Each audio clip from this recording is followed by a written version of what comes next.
The Point of View is brought to you by Cowbell Coffee. Cowbell Coffee. Taste it, love it. Kel Charcoal Toothpaste. Kel Charcoal. Happy smile.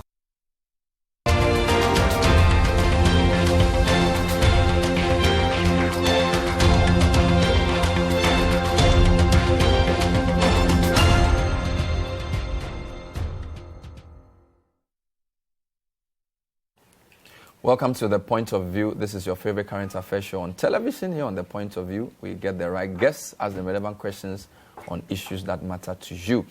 We have a live show tonight, and it's crunch time for Ghana's educational sector.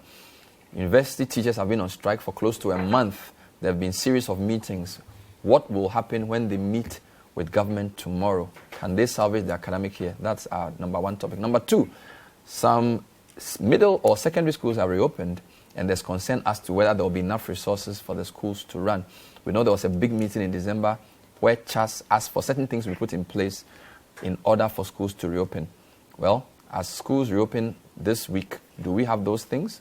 We have a very solid panel tonight to delve into those issues and more. Stay with us.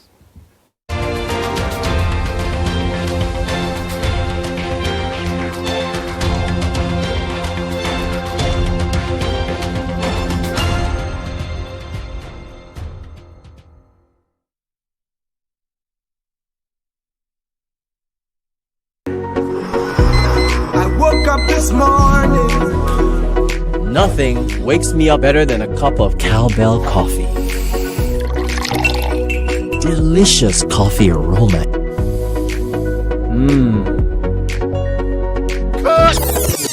How can you forget your lines again? I'm sorry, sir, just that it tastes really good. Cowbell coffee. Enjoy the delicious creamy coffee taste of 3-in-1 Cowbell coffee.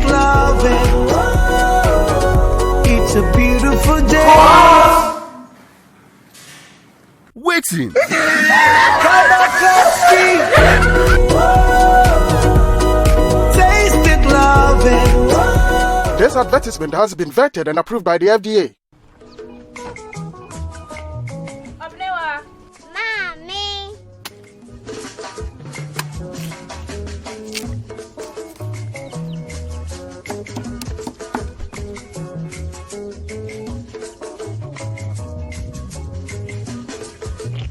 Mama Josie. Fe.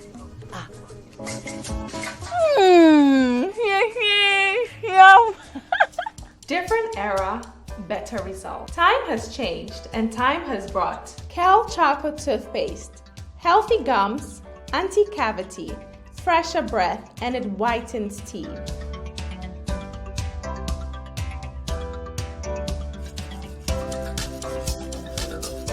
Kel Charcoal Toothpaste, Sankofa, Yenchi, Kel Charcoal Toothpaste. Happy smile.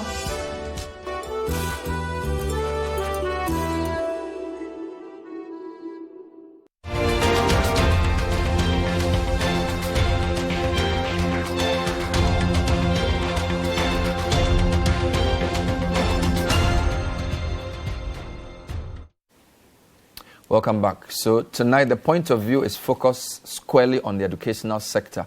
There appears to be uncertainty, not just the issue of the semester becoming trimester, but also about whether this semester for tertiary students will even come on at all.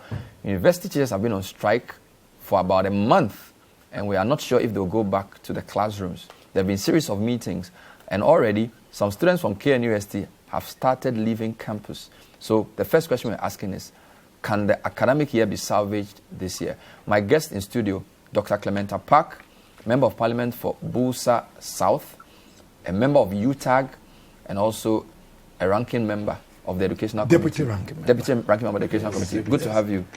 It's good to be here. It's a pleasure. And this is my first time on your show. On my show, which is a pity. You should be here more often. I'll bring you more often. Let me apologize for my voice. I'm battling a sore throat. You are fine. But Thank you. You couldn't resist. I couldn't miss. I'll tell you more. His golden opportunity. I'll tell you more about my relationship with Clementa Park later. I also have Kwesi Kwarteng. He's the PRO for the Ministry of Education. Good evening. Thanks for joining us, sir. Good evening, Bernard. And for me, this is my second time. It's your second time. I joined Yes. during the Kunogud Yes. issue. This is your second time. There, Yes. But at least this is the first time being in studio. In studio, fantastic. Thank you. And I also have the Executive Director of Africa Education Watch, Kofi Asare. This is not his first, this is not his second, this is about his 10th time on the show. Kofi is joining us via video link. Kofi, thanks for joining us. Good evening. Yeah, thank you, and good evening to my co-panelists. Fantastic. So let's go straight to the point.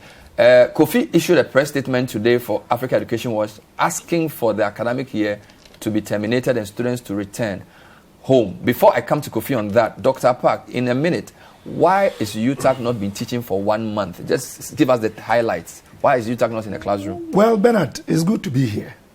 And in fact, I'm a former member of UTAG. Okay. But because of my previous association with academia, I still have, a level of interaction with what is going on as far as fantastic the university teachers are concerned. Mm-hmm. The issue is very simple. It has to do with conditions of service. Okay. And I believe that UTAG has been pushed to the wall. Mm-hmm. I say so because sometime last year, they had initiated a partial strike. Government intervened. Mm-hmm. And even the vice president, Dr. Mahmoud Baumia, mm-hmm. my senior at Simon Fraser University in Canada, mm-hmm. also intervened. And so, based on that intervention and assurances, UTAG decided to go back. Mm-hmm. So the hope was that those assurances that were given mm-hmm. would have been given effect. Several months down the line, members of UTAG didn't see any action. Mm-hmm. And naturally, they decided again to embark on a strike. And it wasn't a secret. They had made this very known. And principally, it is not just even the issue of their conditions of service, but UTAG feels that government has taken it and its members for granted. And that is why we are where we are. Fantastic. Kwesi, I know the Minister of Education met UTAG on Tuesday. And I know there's another meeting on Thursday. Yeah, that's tomorrow. What are you able to tell us? Was there some assurance that matters will be resolved tomorrow? Okay, well, thank you very much. For me, in order not to prejudice the outcome of our meeting, especially when yesterday's meeting was inconclusive, I'm unable to go into the details of it. And it's only fair that in the principles of that undergirds such engagement and the light of mutual respect to both parties, I'm unable to go into that. So a lot of the issues that will be raised by Dr. Clement Apak, I may not respond to them entirely. But for us in the ministry, what is more important is that the Minister for Education is bent on engaging UTAG, having a lot of talks with them. Yesterday, for instance, we had an extensive engagement. I remember the meeting started around 3 p.m. I left the ministry around 9 p.m. And so we held a very prolonged conversation. At some point, we had to bring the Vice Chancellor Ghana in, Ministry of Employment and Labour Relations. They were all present. Our focus is to be able to get our lectures back to the classroom. As to the validity of the claims that parties make, whether it's on government side, whether it's on UTAG side. I mean, the labor laws are clear. Those ones can be interrogated when we all sit on the negotiation table. But of course, for me, I've always held the view that when there are issues like this, it's not about the sentiments that we and the euphoria that we sing around the issues. The most important thing is that we are able to discuss it dispassionately. And Bernard, you and I believe, including Dr. Park, that what is more important for us now is to be able to talk to UTAG. I mean, whether their issues are valid or not, we should be able to appeal to them. Is the Ministry of Education the right body to be meeting UTAG? Yes, so I think we also have to look at the context within which the ministry made them. If you recall, National Labour Commission had earlier on instructed UTAG to go back to the classroom before they are able to get to negotiate. Because, I mean, our labour laws are clear that before you can negotiate, you should call off a strike. And of course, I mean, those were on grounds of procedural breaches, where the National Labour Commission said that in terms of procedure, UTAG failed to more or less meet all the procedures in declaring a strike. And so for that matter, they should go back to the classroom. This, I think, did not sit well with our professors. So National Labour Commission had to compel them through a court action. That's why they took them to court. And the court was clear. The justice said that, well, I can't be able to grant whatever relief that you brought. But look, this is a labor issue. The sensitive nature of the issue requires that all parties will sit down and resolve the issue. And beyond, even before this ruling came, the Minister for Education had been already having behind-the-scene engagement with UTAG Vice Chancellors Ghana and all stakeholders. Because at the end of the day, it is his ministry that really suffers the most. Today, if you go to the University of Ghana, I've been there a lot of times, you see students just walking around stranded. I'll come to whether you're optimistic about what will happen tomorrow. But Kofi Asare, you sent a press release this morning when I was on air in the morning on radio. You said, close down universities until UTAG impasse is resolved. You don't seem confident that these meetings will resolve anything, Kofi.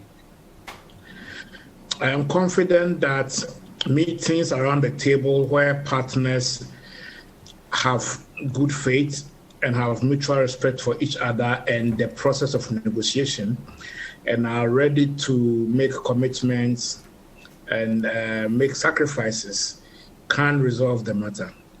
But I am not confident, neither is my team confident, that such matters can be resolved in the courts. So if you have a strike situation where government spends 4 weeks litigating the matter in court, and at the beginning of week 5, after government realizes that the courts are not the right or the proper forum to address such issues, decides to start some meetings, then you wonder if we can wait forever for negotiations to commence and even complete. That is why it raises concern. But the reason why the school should be closed down is simply the case that vice chancellors admitted students in early January. Students have paid fees, paid accommodation fees to be on campus for academic activity. That's the only reason why they are there. Now, after 5 weeks of staying, in week 5 of staying on campus, the reason why students are there is yet to materialize. Students have not even been matriculated. If you have not done matriculation, you can't be talking of course outline. You have not seen your lecturer before. You have no academic direction, neither do you have any academic activity. So why will vice chancellors keep such students on campus for 5 weeks? It is tantamount to holding them hostage. Or they are stranded. And that is why we beg that our vice chancellors should release the students to go home, because the cost of staying on campus is high. They should go back to their families. When UTAG is ready, when the universities are ready to teach them, they will avail themselves. So you are essentially saying that even though this matter may be resolved, the continuous stay of students on campus is counterproductive. So they should go home for now. Exactly. We expect that the matter should be resolved. We have issued several statements calling for negotiation, but by that time, government and by extension, government and more specifically the Labour Commission was rather interested in using the courts to injunct the strike.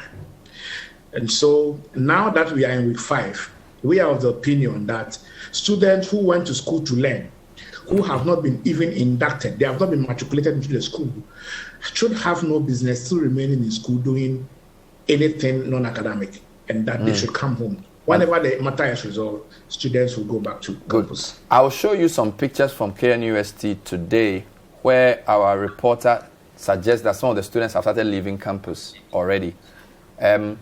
So what is the ministry's position on whether the academic year can be salvaged? As I said, tech students, some are already leaving.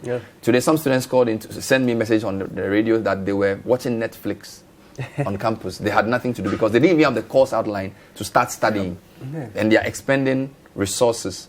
Would you agree that it may be sensible to ask them to go home until the issues are resolved? Bernard, we acknowledge there is a challenge. And we acknowledge that that challenge ought to be solved. And we do acknowledge that it definitely has to take leadership to resolve it.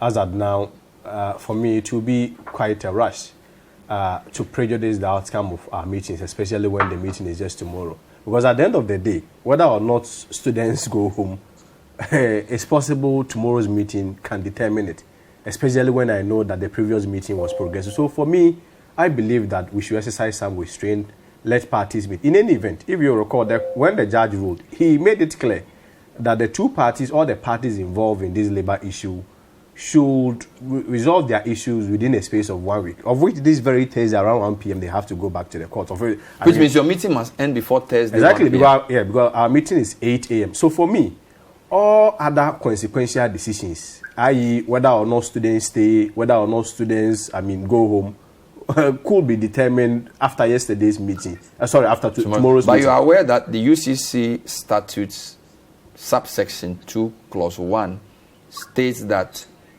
in any event the university should close where academic or normal life is disrupted for 21 continuous days. Is it section 5 or section 2? Because I'm reading statute 5, okay. subsection Yes, 2, 5, clause 1. Order the closure of university where academic or normal life is disrupted for 3 continuous days, and it seems it's fit to do so. And in any event, order the closure of the university where academic or normal life is disrupted for 21 continuous days. School reopened January 10. Today is February 9. I believe we've passed that threshold. Yeah, but I mean, the statute is clear. And for me, it boils down to issues of interpretation, because the statute, if it deems fit, and of course, it gives that prerogative of such a power to, I'm sure, the academic board. And I mean, that is not my opinion. For the purpose of records, there are other school of thought who have even interpreted what constitutes really academic activity. Because, I mean, you have some lecturers advancing an argument that academic activity are in different parts. They are researching. It's only the teaching aspect that they've withdrawn. So for me, it's not that simplistic. If you look at UCC, yes, UCC, if you want to go by the face value of what the statute may mean, it could be that the academic board may make such a decision. But let's go to institutions like University of Ghana. Their statutes does not make any provision in that regard. I have read the KNUSC statutes, for instance. There is no clear provision on that. Of course, I have heard there was a time in history where universities closed them. So those are just conventions and precedent that may guide us. But like I said, we've engaged the Vice Chancellors Ghana, and within their wisdom, I believe that they as I now feel that the university students should be still there while the issue is resolved. I'm not sure if today, I mean, there are potholes on our roads. The only solution is probably to close the road for all vehicular movement. The other solution too could be that let's fix it and then allow people from the to Committee on Education and from Parliament's perspective, where do you stand? Well, the Committee on Education has not held a formal meeting on this issue. But what I know is that the Committee on Education has not discussed UTAG. No, we haven't. What have you been doing? 4 weeks of university reopening, you haven't discussed. We have not. When you meet, what do you talk about? The committee has not met. Why haven't you met? It met a few days ago to look at our program. Are you serious? Well, yes, I'm telling you the truth. But what I know is that the leadership of the committee, a Parliament Committee on Education has not discussed UTAG. We have not discussed. Individuals have talked about it. Are you kidding But me? as a committee, we have not. This is scandalous. Because if we did, it will be public knowledge. Wow. I know for a fact that the ranking member and the chair of the committee have been engaging with the minister. I see. In the background. I see. And I know that tomorrow they'll be having a meeting with the minister. But as a committee, you haven't met. We have not met and start to deliberate on what is going on. It's all e-levy. As the whole thing is e-levy. As far as what is going on in our public universities is concerned. And that is the truth. But you are the deputy ranking member. Yes. Why hasn't the leadership of the education committee even held an emergency meeting to even discuss this very serious situation? Well, 5 weeks into this is one of many, many serious issues what on the else educational front. Isn't this the biggest issue? That I would have wanted us to discuss. What else is bigger than education? The committee has not met. Besides the UTAG strike, schools have reopened. We will talk about that. Headmasters are complaining of a lack of adequate food supply. Basic schools have also reopened. We know that they are lacking teaching aids. So yes, UTAG is topical. I've spoken about UTAG, but in my capacity as a former member of UTAG who understands the plight of the university lecturers and why they are doing what they are doing. But that has happened in my private capacity, but not as a committee of parliament. We have not sat on this issue. So now you haven't even invited the Minister of Education to your committee to say anything to you? Well, it will be predicated on the meeting that the leadership of the committee are going to have with him. So even if I ask you if the university should close down, you are not in a position to say because you don't have the information. I will only speak from my own personal. So from your personal view, what should we do? What we should do is that government ought to do whatever it takes to meet the demands of UTAG, so that they can go back to teach. You don't think we should close the universities down? Well, closing it, I think the case that is being made makes a lot of sense. Because the students have been in school for 5 weeks. They are eating. They are paying for accommodation. Indeed, they are even at risk. Because many of them, this is their first time. The freshers? Yes, and you know the case of the student who drowned at the University of Ghana. He was a fresher. Because of the strike? It was within the period. I'm sure if he had something serious to do, he probably wouldn't have gone there. We don't know. So the case that is being made for a closure of the universities. Okay. If the meeting tomorrow does not yield any positive dividend, I will support that. So but tomorrow is crunch time. So Thursday, February 10th is the UTAG. So Thursday, February 10th is for you is the crunch date. It will be the harbinger. If that meeting goes well, the universities will be salvaged. If it doesn't, if it doesn't solve it, they ought to close down the schools. Because what would be the reason of having the students on campus? As Kofi Asare said, they have not even been matriculated. They don't know their course outlines. They don't even have a list of study material in terms of books and articles that they are supposed to rely on. So why? But do you know the implication of a university closing down? Yes, I've been a victim before. Yes, so are you saying the university should be closed? A long closure of a university. Okay, let me get Kofi. Kofi, if the matter is not resolved tomorrow, and the universities ask the students to go home, are we saying the academic year is compromised, or they will come back and then we'll give them an extension? There is much energy by some stakeholders geared towards trying to prevent the closure of schools. Obviously, it is not a good political occurrence. So I agree when government is not in support of that and will obviously impress on the universities not to close the schools down. But let me indicate that even if the universities do not close down, in the presence of no reason for keeping freshers on campus for 5 weeks, should they continue to be in school? They spent 5 weeks. 4 of these 5 weeks should have been used for academic activity. If schools reopen next week, it will be difficult for the academic calendar not to be varied because they've wasted one month. They've wasted 1 month. Now, where they wasted the 1 month is inconsequential. The fact is that they have wasted 1 month. So should they continue to waste another 1 week? Whether they are wasting that 1 week on campus or in their homes is inconsequential. The effects on the academic calendar will not vary. That is what we must appreciate. Okay, this is the point of view. We're discussing the academic year, the educational sector. My guest, Kofi Asare of the Africa Education Watch, Kwesi Kwarteng, who is the PRO for the Ministry of Education, Dr. Clementa Park, who is the Deputy Ranking Member on the Education Committee in Parliament, for both sides. When we come back, Charles met the Ministry of Education in December, 23rd December. The meeting was to discuss piled up arrears, due schools, and food supplies by management of GES. Following this development, the minister summoned Charles to a meeting to Georgia to find a solution. The issues discussed: food, the issue of whether there would be money paid enough for suppliers to send food to the schools came up strongly. The other issues discussed had to do with money, whether monies will be paid for perishables, because as we know, monies are paid to buffer stock for non-perishables, and then the schools get a 30% for perishables. That matter was also discussed. And then there were other issues about buses and cars. The key issue is that if some drastic measures are not made and payments not made to the Education Ministry and subsequently to the buffer stock, some students may not get enough supplies. We'll discuss that when we come back. Stay with us.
the occasion.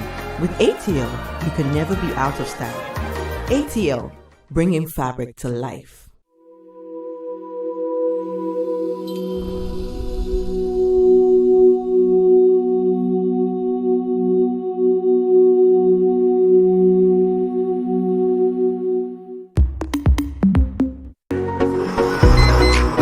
Up this morning.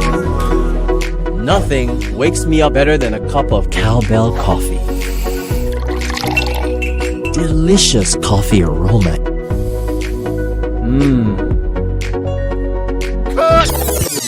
How can you forget your lines again? I'm sorry, sir, just that it tastes really good. Cowbell coffee. Enjoy the delicious creamy coffee taste of 3-in-1 cowbell coffee. Taste it, love it. It's a beautiful day. Waiting. Cowbell coffee. Taste it, love it. This advertisement has been vetted and approved by the FDA. Hello, information. Madam, Me, I have still not got the money for that list of expensive building materials you sent to me. The price of the iron rods have been increased too much, hadn't they? Madam, relax. Look, that's not why I even called you. I just visited IPCP, where the engineers told me everything about Trasacco fast floor. Shahuanko, please, those people are expensive. Are they not the people building those big houses in town? I beg those guys. Madam, in fact, I used to think the same until I visited their office today, and they gave me an estimate of how much it will cost. No, the estimate is free. It's cheaper than the one I even sent you. Wow. Building contractors, foremen, masons. Visit IPCP, the Trasacco Fast Floor. Engineers will assist you build an affordable, faster and stronger building. Oh, madam. It is done. Wow. Trasacco Fast Floor. Stronger, faster and affordable. This is a Trasacco construction product.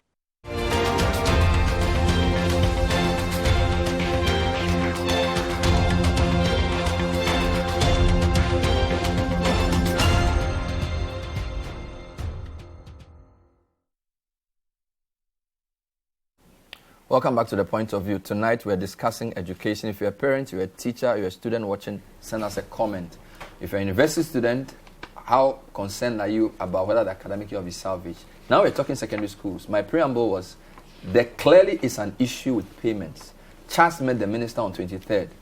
This week we got calls into our radio show suggesting that some of the students were emaciated.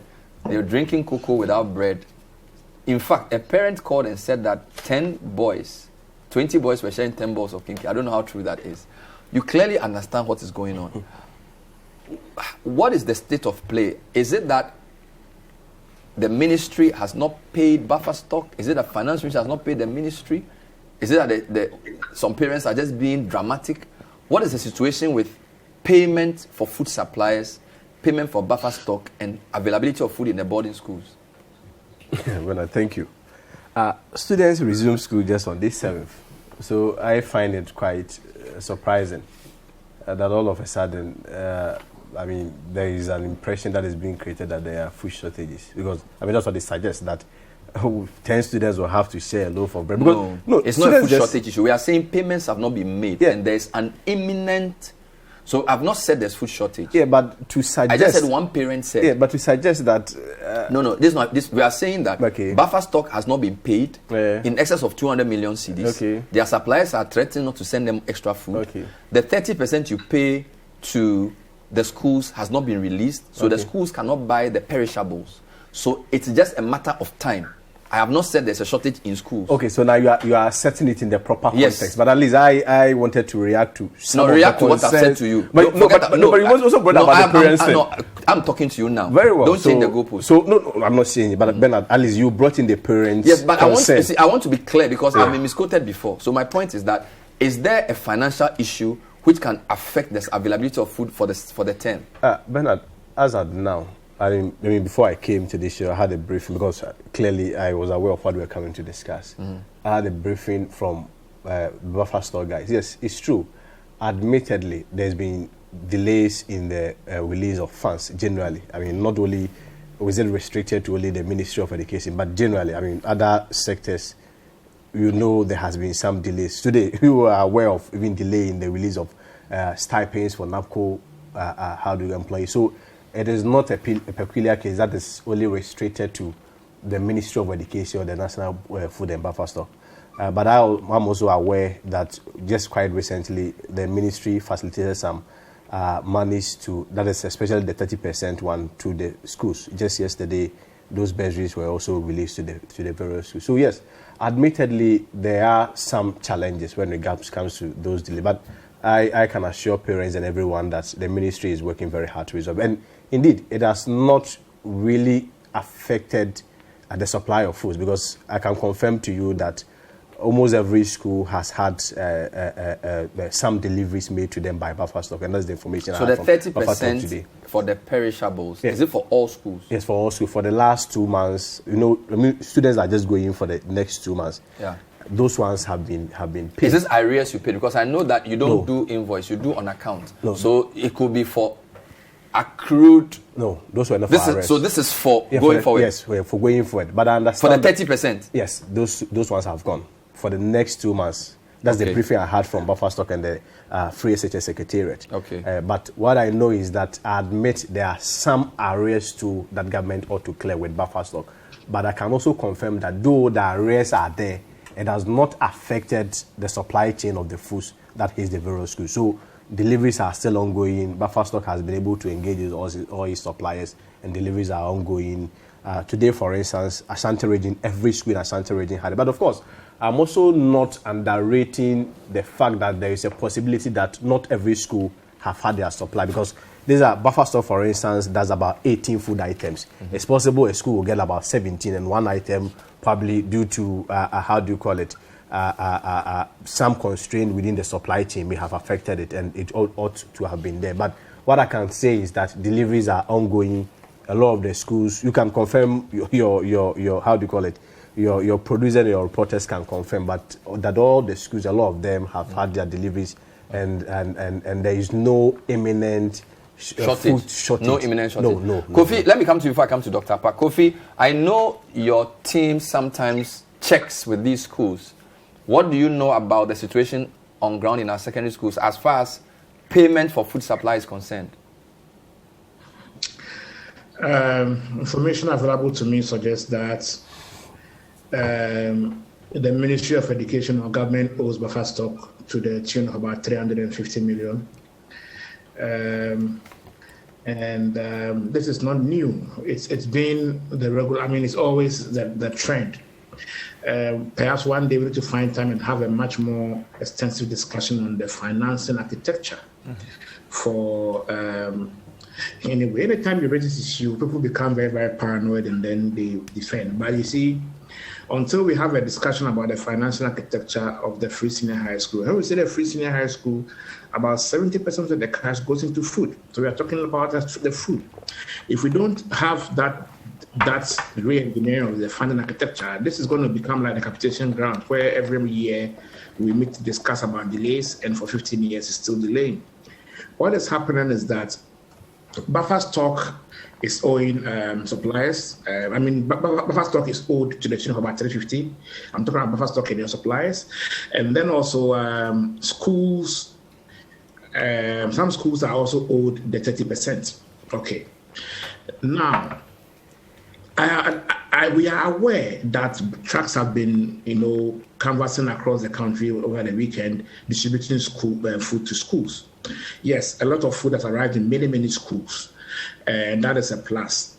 We are also aware that where the issue is much more prominent is the day schools where they are supposed to enjoy one lunch. In a school like Mori Senior High Technical School, for instance, Monday and Tuesday there was no lunch because the caterer hasn't received money yet. Most of the day schools, they don't get their money they don't get food from Buffer Stock. They get money from either Ministry of Education or GES, and the caterers need to cook. So that money is not about 30%. It's about the money used to cook for the food. They don't get any food stuff from Buffer Stock. So they are the hardest hit because there was no food at all in some of the schools. These day schools I'm talking about. Monday and Tuesday. Yeah, because schools reopened only on Monday. So for the past 2 days, there was no food. But then I'm aware that there was a meeting between the minister and then the school leadership, and the assurance was that by Wednesday, monies will start hitting the account of schools. So I'm praying that as we speak, perhaps cash has arrived so that tomorrow, caterers in this day's schools will be able to cook for them. But Bernard, I am normally interested in the solution. If you tell me a school is having breakfast without bread, I may not doubt it.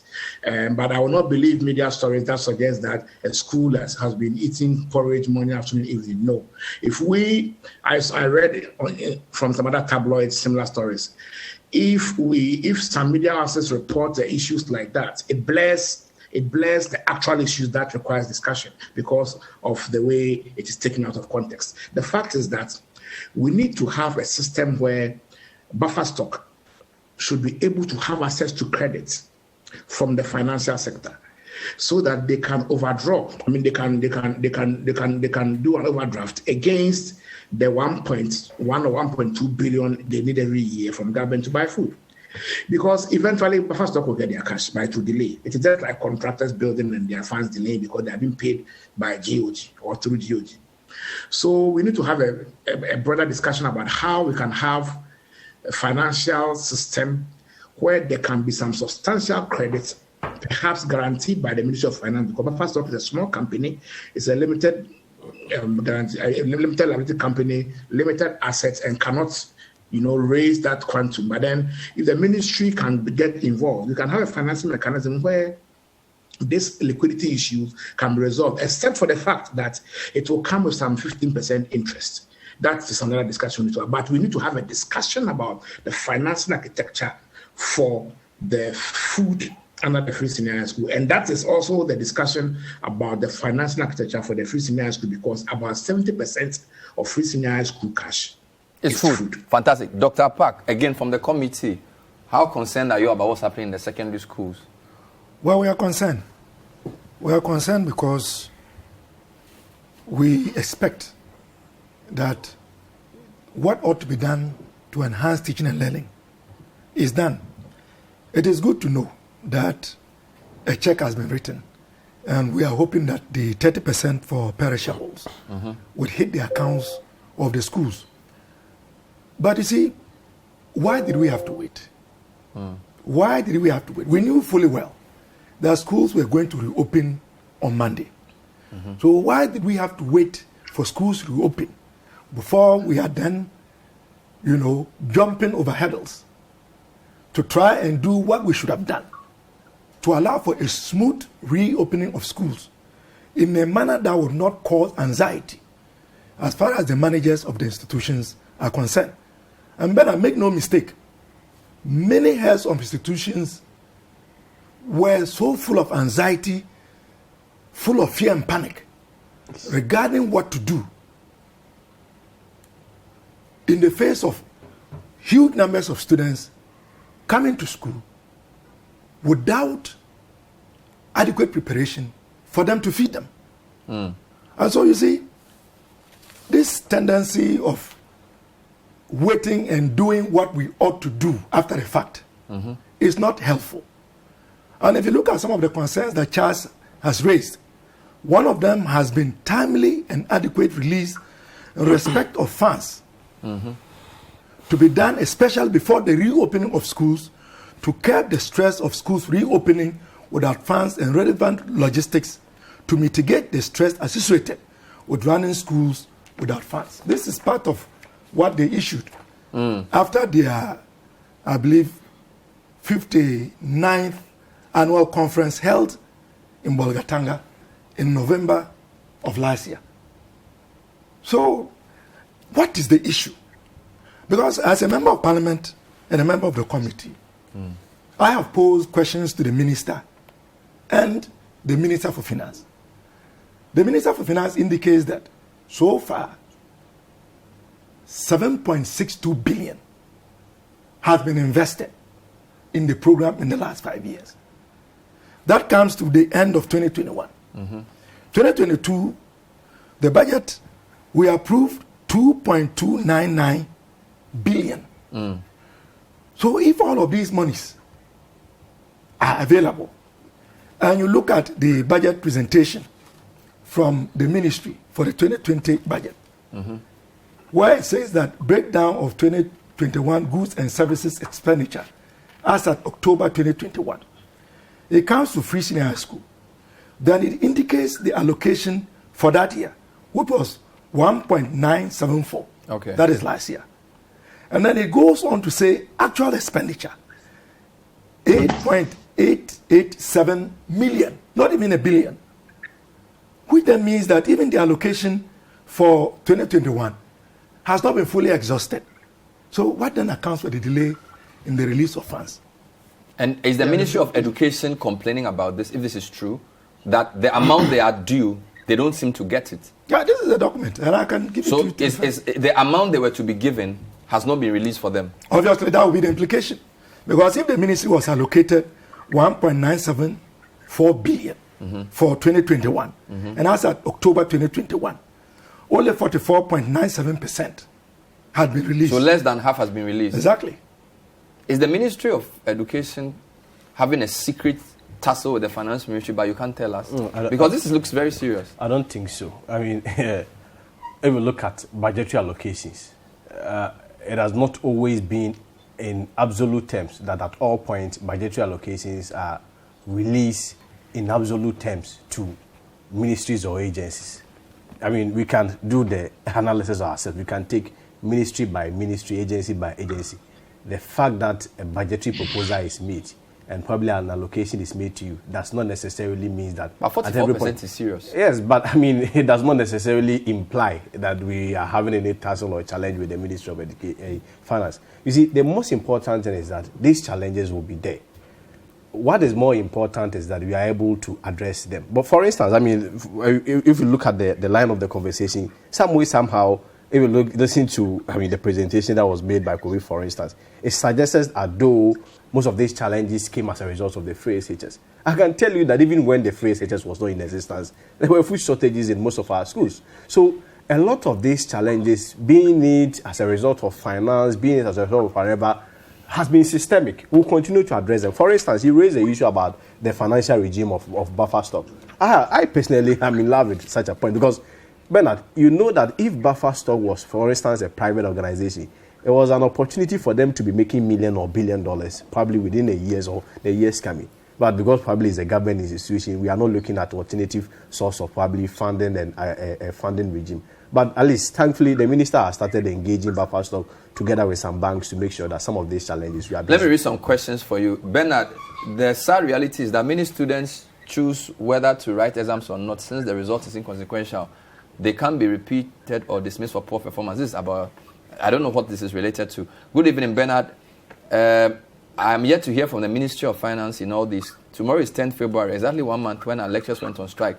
Please, is there any hope for us parents as to when our children will go back to school? Please ask about the payment of utilities. Some headmasters claim their monies have not been paid for them since 2021. Good evening, Bernard. I teach at the primary school. There are no textbooks for primary and schools since the change of new curriculum. The Ministry of Education and GES have not told us when these textbooks will be in. Basic schools have no textbooks and government is busy buying past questions for SHS students. The light of basic education is blinking. Oh, we need a rescue mission. Good evening, Bernard. The UTAG strike is really eating some of the students up. Imagine a student taking care of himself, budget for the semester, and now has no idea when our lectures are going to come back. It's high time we allowed universities to pay their lecturers in order to stop these strikes. This is from Sheikh Bolga Zoka. Bernard, I want to know when the newly posted teachers starting work, because as it stands, the master sheets for registrations are not available at the various offices. When we come back, we'll talk about basic education briefly and then read a few more comments. My guest, Clement Apak, is the ranking member deputy for education, Kwesi Kwarteng, PRO for the ministry, and Kofi Asare, Ghana Africa Education Watch. Stay with us.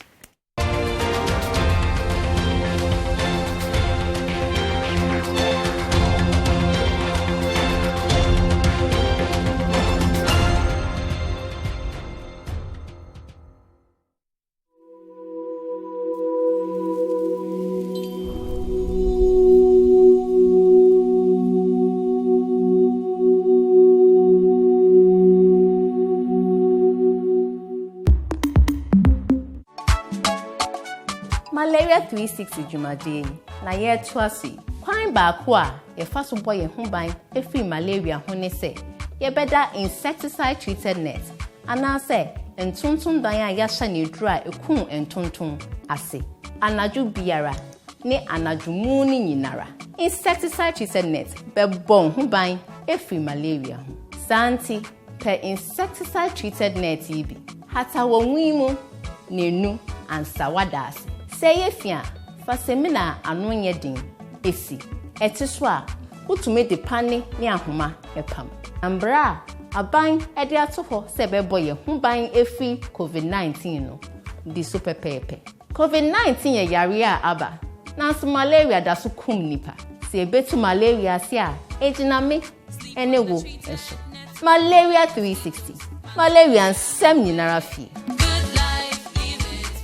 Ghana Cocoa Board, Ghana Tourism Authority and partners present the National Chocolate Week 2022. There'll be a full week of exciting activities to celebrate the growth and consumption of the quality of Ghana's chocolate industry. On Tuesday, the 8th of February, live performances from Kofi Kinata, Kwabna and other exciting acts. The Chocolate City runs from the 8th to the 14th of February and plays host to some amazing events, from a poetry night on Wednesday to an old school night and cook-off competition between various vocational schools on Thursday, through to the live band night on Friday. We take things up a notch on Saturday with the Chocolate City Family Day Out and a DJ-led evening rave in Accra and Kumasi. On Sunday the 13th, it'll be the health talk on the nutritional benefits of cocoa. On Monday the 14th, we close the curtain with a final concert. Join in the National Chocolate Week from the 4th to the 14th of February 2022, and make sure that you visit the Chocolate City in Accra at Tetekwashi Circle and Kumasi at the Jubilee Park.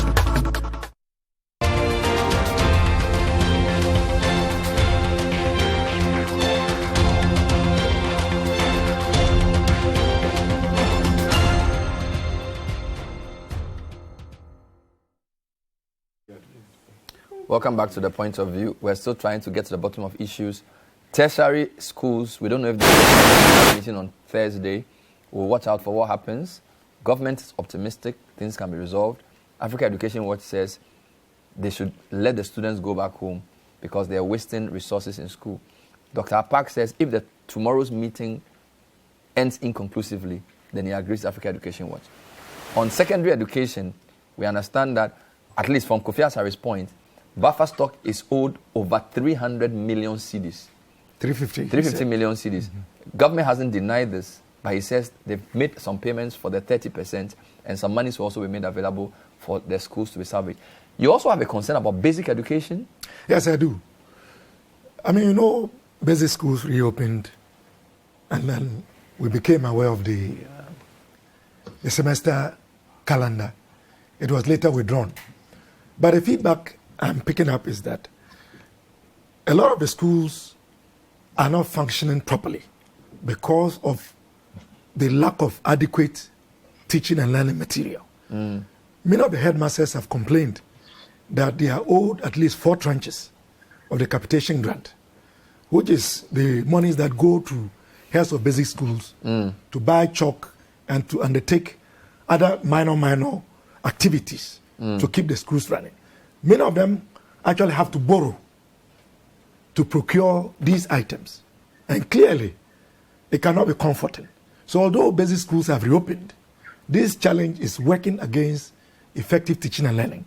Now, of course, one of the questions that you asked had to do with the lack of textbooks for our public basic schools.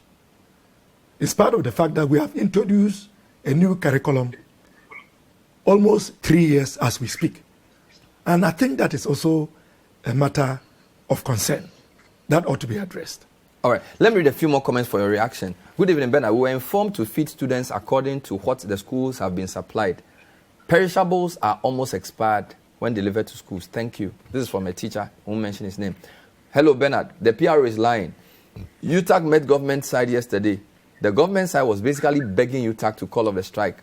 Government did not make any suggestion or any proposal. This was what happened. Bernard, please ask him to comment on this. So where is the lie? Which statement is a lie? The person then quotes a statement attributed to Dr. Jampo. He said, dear colleagues, yesterday A meeting in an attempt to comply with the advice of the High Court for the impasse to be resolved out of court was convened by the ministry. In attendance was VCG, GTEC, FWSC, and Employment Ministry. No proposal was made by government side, and nothing conclusive was achieved. It was essentially about appeals for the strike to be called off while government considers negotiating with us. The negotiation team objected to this call. The meeting was adjourned and scheduled to continue to Thursday before court hearing in the afternoon. Please be updated accordingly, Professor Jampo. So basically saying that your meeting yesterday did not really do anything. No, but I mean, how different did I present my case? I only said that the meeting, there were talks with UTAG. I believe that is about the parties finding a lasting solution to the impasse. At the end of the day, I can confirm that it was progressive, and we believe that when tomorrow, God willing, the parties meet, they should be able to at least make a headway. I think that was what I... Okay, so will you make any proposals?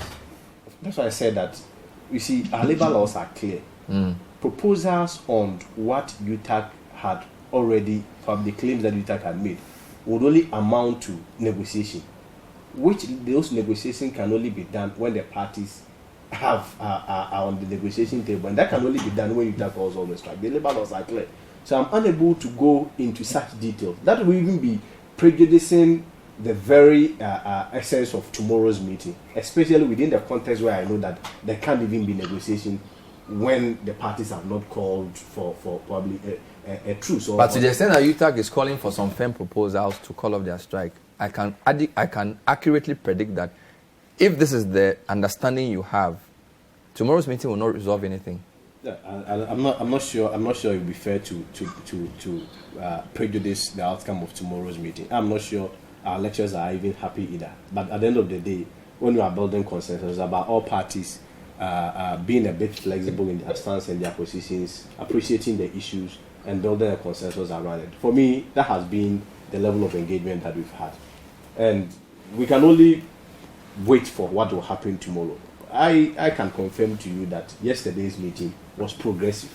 I'm unable to go into the details of it, but we are again unable, we are technically and legally barred from discussing the details of what the parties have put for. Of course, I mean, there's been behind the scenes conversations about what A party, A1 party, B wants, but from yesterday's meeting till to that of tomorrow, the roadmap has always been about how the parties can amicably resolve the strike action, call off the strike action, and then sit back to the negotiation table. So for me, it is not about whether or not somebody's claim is valid, whether or not government is going to meet somebody's claim. It has more to do with calling off the strike and then sitting to negotiate. That has always been the meeting.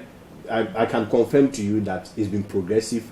UTAG as well as government has been forthcoming, and we are very hopeful that tomorrow when the parties meet, they should be able to...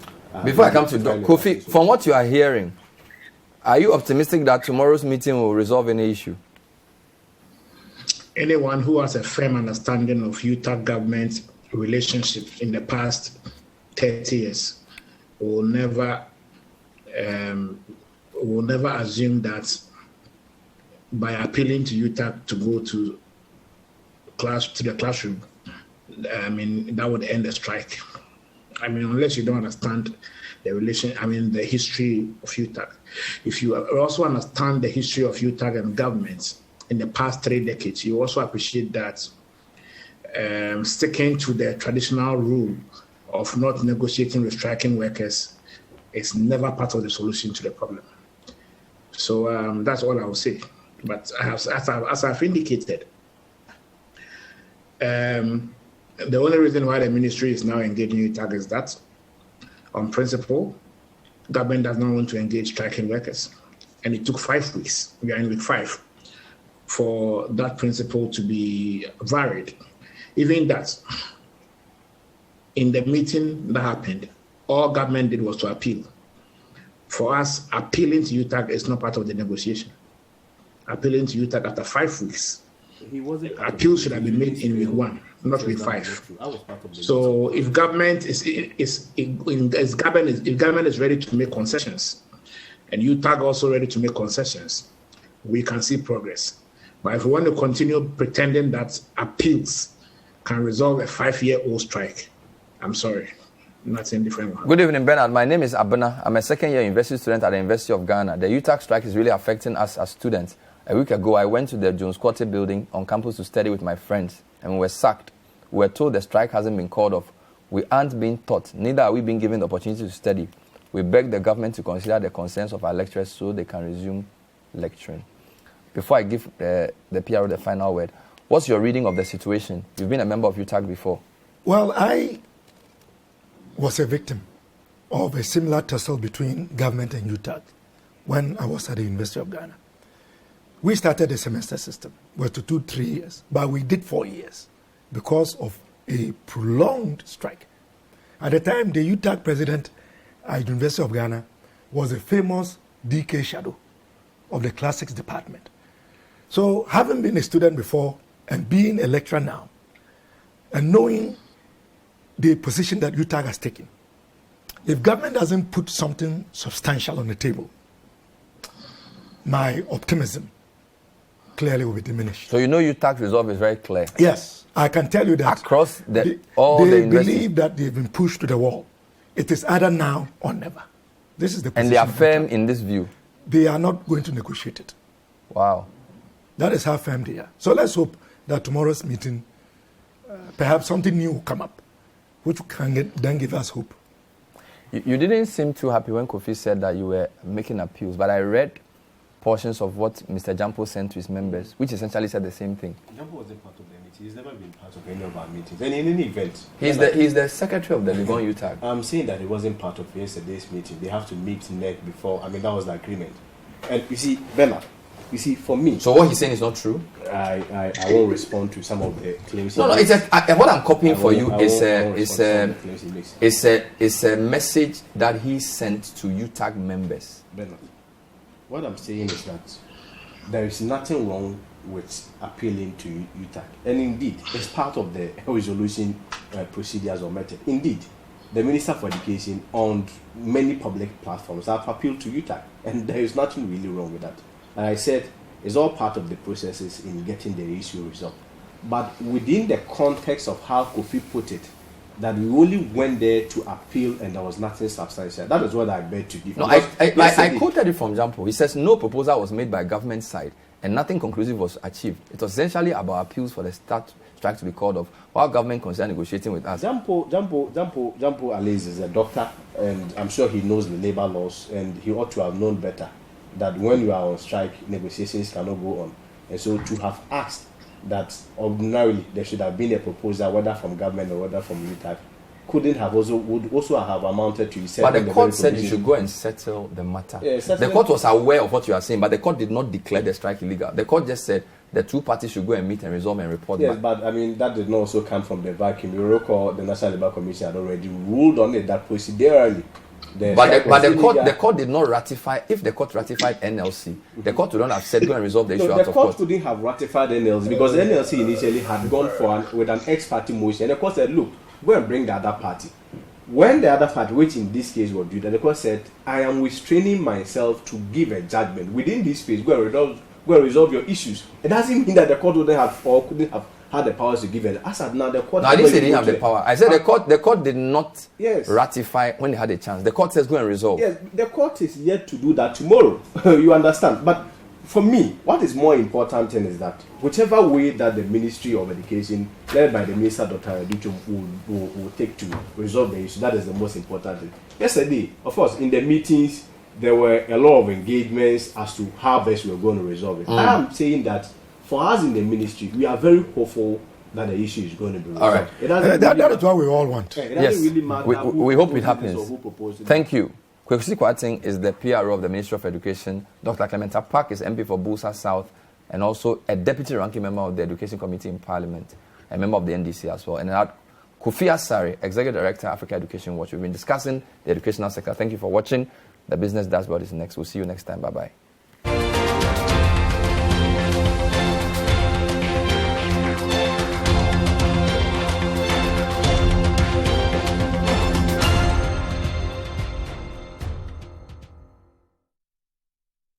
The Point of View is brought to you by Cowbell Coffee. Cowbell Coffee. Taste it, love it. Kel Charcoal Toothpaste. Kel Chaco, happy smile.